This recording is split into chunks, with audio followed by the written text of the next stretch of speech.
जय भीम साथियों, मैं हरिकेश्वराम सशक्त भारत चैनल से। साथियों, आज श्रद्धेय कर्पूरी ठाकुर जी का 101वां जयंती समारोह है। इस अवसर पर हम उन्हें कोटि कोटि नमन करते हैं। आखिर ऐसे महापुरुष का नमन क्यों नहीं करे भारत। देश के सर्वोच्च सम्मान से सम्मानित, भारत रत्न से सम्मानित श्रद्धेय कर्पूरी जी हम लोगों के आदर्श हैं। आज भी आदर्श हैं, पहले भी आदर्श थे। सौभाग्य है मेरा कि उनके साथ काम करने का हमें मौका मिला।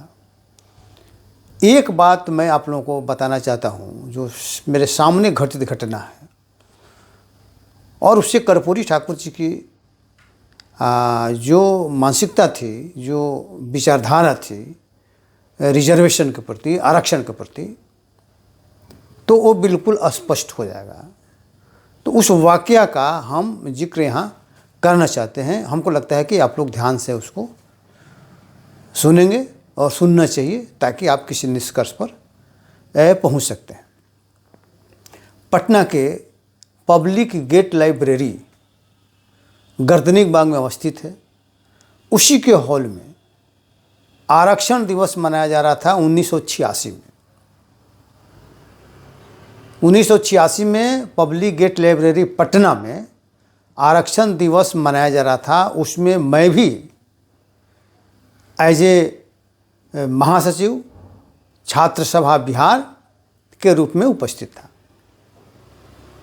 उस दिन एक पेपर में आया, न्यूज़ आया, मुख्य फ्रंट पर न्यूज़ आया कि कर्पूरी ठाकुर भी आर्थिक आधार पर आरक्षण के पक्ष में। ये सारे न्यूज़पेपर ने यही छापा। क्या छापा? कर्पूरी ठाकुर भी आर्थिक आधार पर आरक्षण के पक्ष में। अब बवाल मच गया। कर्पूरी जी वहाँ उपस्थित थे, आरक्षण के दिवस के अवसर पर उपस्थित थे, और जितने भी वक्ता आए लोकदल के, पार्टी से संबंधित सब लोग था, सब लोगों ने कर्पूरी जी को भला बुरा कहा। लोगों के ये दिमाग में आया कि भाई ये बुढ़ौती में इस तरह का गलत बयान इन्होंने क्यों दिया। ऐसा उनको नहीं करना चाहिए था, ये सठिया गए हैं। इस तरह की भावना लोगों ने मंच के माध्यम से भी कर्पूरी जी के खिलाफ व्यक्त किया। कर्पूरी जी मंच पर थे, सबकी बात सुन रहे थे। जब उनको बोलने का मौका मिला तो उन्होंने कहा कि भाई आप लोग हम पर बहुत गुस्सा हैं, इसलिए गुस्सा है कि पेपर में जो न्यूज़ आया है कि कर्पूरी ठाकुर भी आर्थिक आधार पर आरक्षण के पक्ष में, जिसके कारण आप लोगों की नाराज़गी है। मैं भली भांति समझ सकता हूं कि आपकी नाराज़गी सही है, लेकिन आपको ये समझना पड़ेगा कि ये जो न्यूज़ में निकला है, पेपर वालों ने जो छापा है, इसका बेस क्या है, इसका आधार क्या है, किस आधार पर इन लोगों ने मेरे बयान को इस रूप में छापा है। तो इसके लिए समझना पड़ेगा कि इसका आधार क्या है। तो मैं बता दूं कि एक मैंने चिट्ठी लिखा था माननीय प्रधानमंत्री राजीव गांधी जी को। उस समय राजीव गांधी जी प्रधानमंत्री थे। तो राजीव गांधी को कर्पूरी जी ने एक चिट्ठी लिखा था और उसी कॉपी पेपर वालों को भी दिया था। उसी पत्र के आलोक में, उसी पत्र को इंगित करते हुए पेपर वालों ने न्यूज़ बनाया था। तो उन्होंने कहा कि मैं पेपर बंटवा रहा हूँ, जो पत्र मैंने राजीव गांधी को भेजा था उस पत्र को आप लोग पढ़ लें और बताएं कि मैंने उसमें गलत में क्या लिखा है। तब आप सही आकलन कर सकेंगे कि मेरा क्या कहना था, पेपर वालों ने क्या छापा।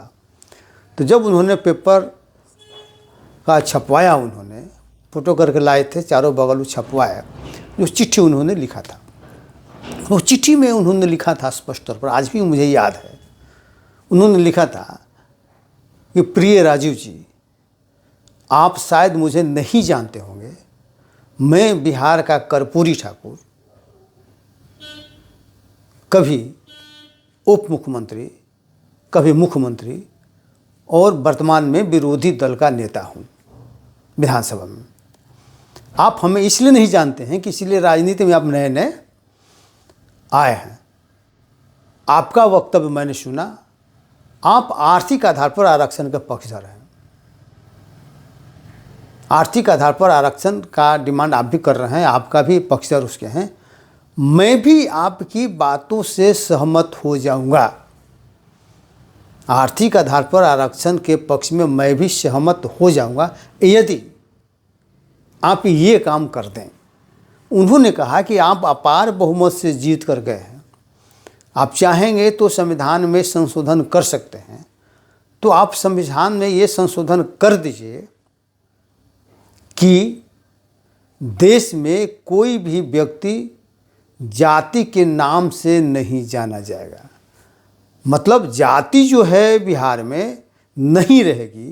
कोई भी जाति का नाम लेगा और अपने आप को बड़ा जाति या छोटा जाति के रूप में चिन्हित करने का प्रयास करेगा, वो दंडनीय अपराध होगा। तो जाति को आप विलुप्त कर दीजिए संविधान से, और कोई भी आदमी अपनी जाति नहीं लिखेगा। जब जाति विलुप्त हो जाएगी तो स्वाभाविक तौर पर मैं भी आर्थिक आधार पर आरक्षण का पक्षधर हो जाऊंगा और आपके साथ कंधा से कंधा मिलाकर इसकी आवाज़ में भी उठाऊंगा। लेकिन मैं जानता हूं कि आप वैसा नहीं करेंगे। क्यों? कि इसी जाति व्यवस्था के तहत आप प्रधानमंत्री की कुर्सी पर बने हुए, अन्यथा कोई कारण नहीं था कि अपनी मां के मृत्यु पर आपने जो आग दिया, मोटा मोटा जनेऊ पहनकर आप चारों बगल आप लाश की तरफ घूम रहे थे और मुखाग्नि दे रहे थे माँ को, तो मोटा मोटा जनेऊ पहनने का क्या मतलब था? आप ही दिखलाना चाहते थे कि मैं ब्राह्मण हूँ। वास्तव में आप ब्राह्मण तो हैं नहीं,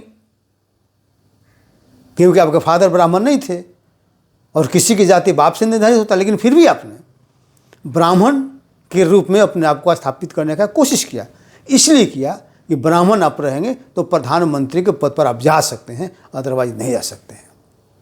इसलिए आप वैसा करेंगे नहीं, लेकिन फिर भी अगर आप ऐसा करते हैं तो मैं आपको निश्चित रूप से आर्थिक आधार पर आरक्षण के पक्षधर हो जाऊंगा। ये चिट्ठी श्रद्धेय कर्पूरी ठाकुर ने लिखा था राजीव गांधी को, और उसको पेपर वालों ने आधा अधूरा बात लिखा।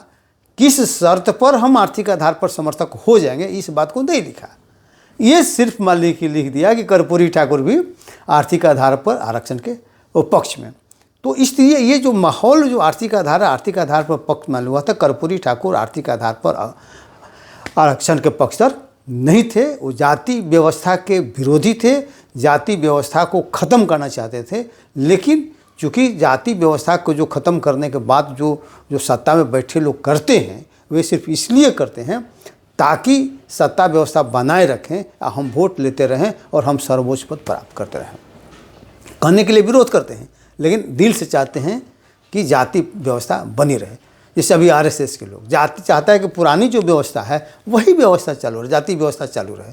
तो इसलिए स्पष्ट तौर पर क्लियर कट मान ली गई है कि ये हमारे जो कर्पूरी जी हैं, सर्वमान्य हम लोग के नेता रहे हैं और उनको हम लोग बहुत सम्मान करते थे, और आरक्षण के संबंध में उनका स्पष्ट नज़रिया ये था। लेकिन पेपर वालों ने, तो उस समय जब पेपर वालों ऐसा करते थे, आज सोच लीजिए कि आज तो उससे भी विभत्स पोजीशन मान ली हो गया है कि गलत को सही, सही को गलत ठहराने के परिपाटी शुरू हो गया है। पैसा के बल पर सारा न्यूज़ छप रहा है। तो सोचिए कि आज समाज का क्या दुर्गति मान ली होगा। तो साथियों, आज बस इतना ही। जय भीम, जय भारत, जय संविधान।